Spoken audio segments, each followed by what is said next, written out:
চট্টগ্রামে বিবি মরিয়ম ট্রাস্টি বোর্ডের ব্যানারে মানববন্ধন কর্মসূচি পালিত হয়েছে।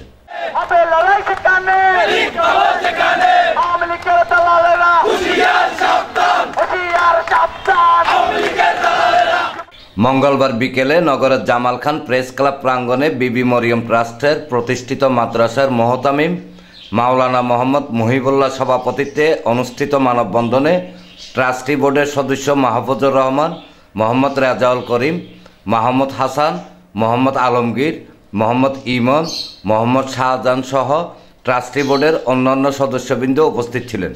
সাংবাদিকবৃন্দ, আসসালামু আলাইকুম ওয়া রাহমাতুল্লাহি ওয়া বারাকাতুহু। রিয়াজউদ্দিন বাজার মরম বশির মার্কেটের বিবি মরিয়ম ট্রাস্টের সম্পত্তি আত্মসাৎ এবং বিজ্ঞ আদালতের নিষেধাজ্ঞা উপেক্ষা করে কতিপয় আওয়ামী দোষরদের অপতৎপরতার বিরুদ্ধে আমরা আজকের এই মানববন্ধন করতে এসেছি। 1965 সালে প্রতিষ্ঠিত পারিবারিক ট্রাস্টের এই সম্পত্তির উপর বিগত ট্রাস্ট আওয়ামী সরকারের আমলে আওয়ামী দোসরে সালামত আলী, নুরুল কবির, আবুল কাসেম ও সাবেক কাউন্সিলর তারেক সুলাইমান সেলিম গঙ্গা সরকারি প্রভাব বিস্তার করে ট্রাস্ট বোর্ডের সদস্যদের বিরুদ্ধে মিথ্যা মামলা, অভিযোগ, শারীরিক হামলা সহ হুমকি ধমকি ও হয়রানির মাধ্যমে ট্রাস্টের এই সম্পত্তি নিজেদের আয়ত্ত করে। পরবর্তীতে আমি একটি মামলা দায়ের করি।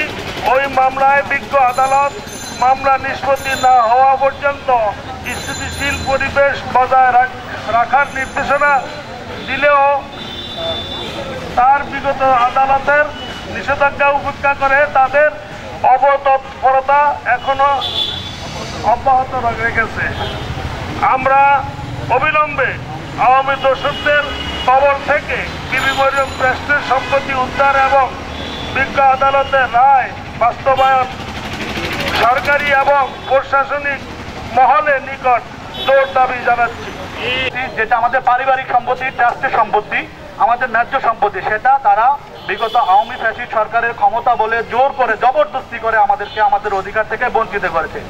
তো আমি সাংবাদিক ভাইদের মাধ্যমে দেশবাসী এবং জনগণ, প্রশাসনের কাছে এবং এই সরকারের কাছে এটাই কামনা করব যে আমাদের এই ন্যায্য দাবি, আমাদের এই সম্পত্তি যেটা আমাদের পারিবারিক সম্পত্তি বিবি মরিয়ম ট্রাস্ট এবং বিবি মরিয়ম ট্রাস্টের উত্তরাধিকারী হিসেবে আমি তার নাতি শাহেদ হোসেন এবং আপনাদের সাংবাদিক বিন্দুদের মাধ্যমে জানাচ্ছি যে এতদিন বিভিন্ন মহলে গিয়ে এবং আইনানুগভাবে প্রতিকার চেয়েও আমরা এই গন্ধের থেকে আমরা কোনোভাবে নিস্তার পাই নাই।